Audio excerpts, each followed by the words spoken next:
یعنی اویله رحمانفها با تنهایی با چی نیرو با چی سلاح با نیرو صف اعدا شکنم این دشمنان وطن چهار طرف ریشه دواندن در امنیت در ملیسخانه در ششتم عدل در چهار طرف ریشه دوانده وطنی این تاجیکستان وطنی اجنبی و خانگی هم ماننده که لایق شیرالی همین روز همین شعر رو نویسته باشد و با ما رسانده باشد. السلام علیکم دوستان و هموطنان. من خواستم مراجعت کنم به اویله سید اعظم رحمانفها. اویله رحمانفها شما در اولین درجه هستین که قصاص شهید سید اعظم را طلب کنین گیرین، زیرا که قصاص گرفتن این واجب است و بر سر شما اویله رحمانفها اولین درجه هست که شما باید قصاص این شهید را گیرین. در اویله شما رحمانفها شاید یک قدرتمند باشد، حتما قصاص این سید اعظم را طلب کند، پیگیری کند، گیرد. شما در اویله رحمانفها در اولین درجه هستند، زیرا که او فرزند شما از اویله شما می باشد. برای همین و دوم درجه واجب است بر سر هر یک و یکی همشهری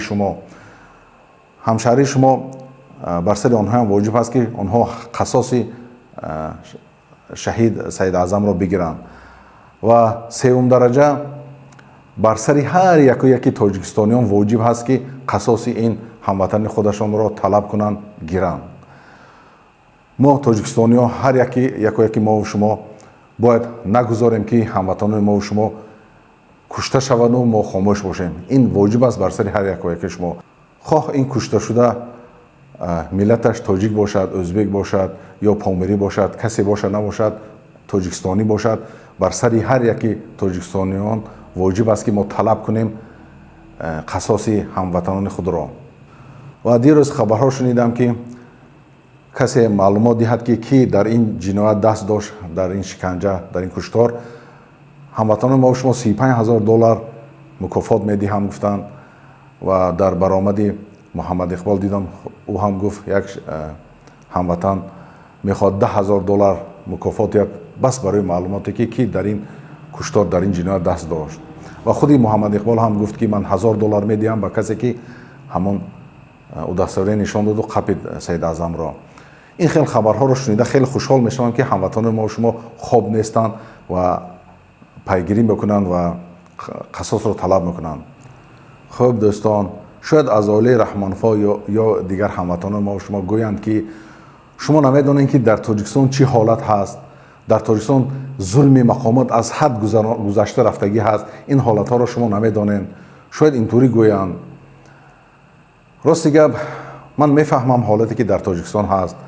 استاد لایق شیرالی چند سال پیش این حالتایی که هست با ما با شعر رساندن، ولیکن بالاسف 30 سال است که همین حالت باقی ماند.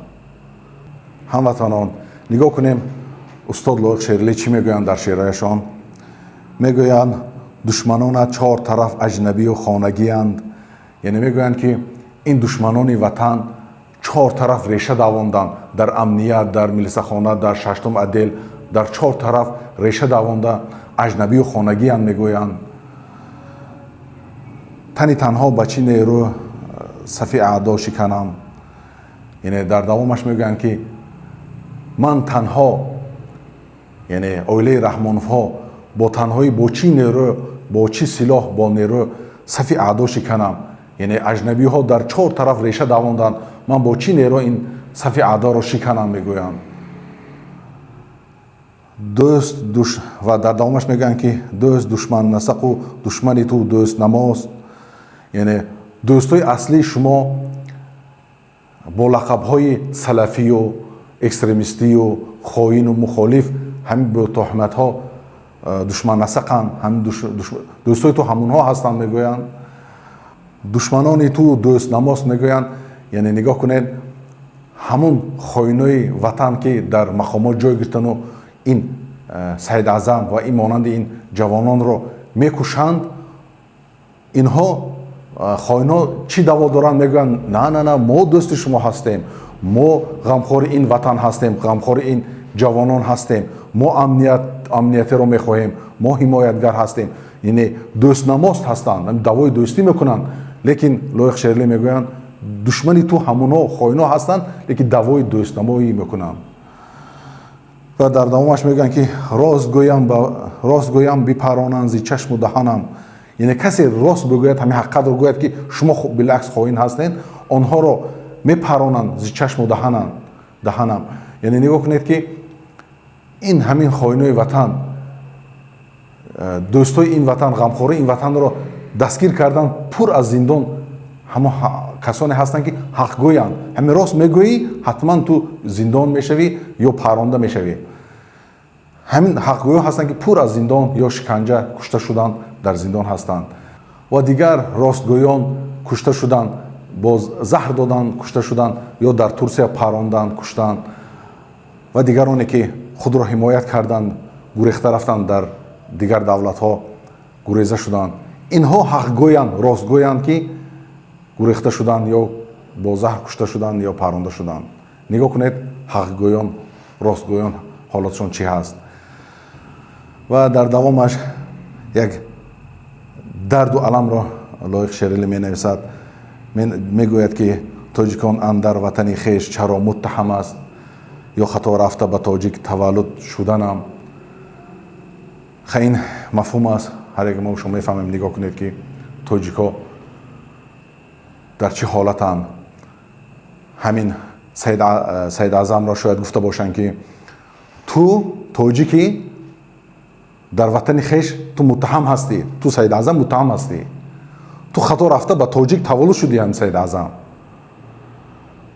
وطنی این تاجیکستان وطنی اجنبی و خانگی هم. شما تاجیکا خطا تولد شدین، یا وطنی شما بیرون از تاجیکستان هست، در هر کجا گریزه گردین. این تاجیکستان وطنی اجنبی و خانگی هم. شما در اینجا از کجایی که آمدید متهم هستید، در اینجا شکنجه میخورید، کشته میشید. اگر ملت شما دیگر باشد، دیروز دیدیم در فرودگاه چخند با دایره دنبک مستقبل قبول میکنن، مستقبل میگیرن.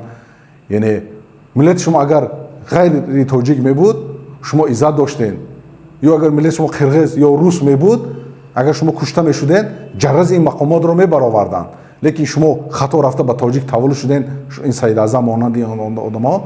برای همین شما متهم هستید، این وطن شما نیست و این تاجیکستان وطنی اجنبی و خانگی هم. این حالت در تاجیکستان هست. لایق شیرلی با ما رساند، ولیکن چطور که گفتم 30 سال است که همین حالت دوام دارد. ماننده که لایق شیرلی همین روز همین شعر را نوشته باشد و با ما رسانده باشد. سبحان الله.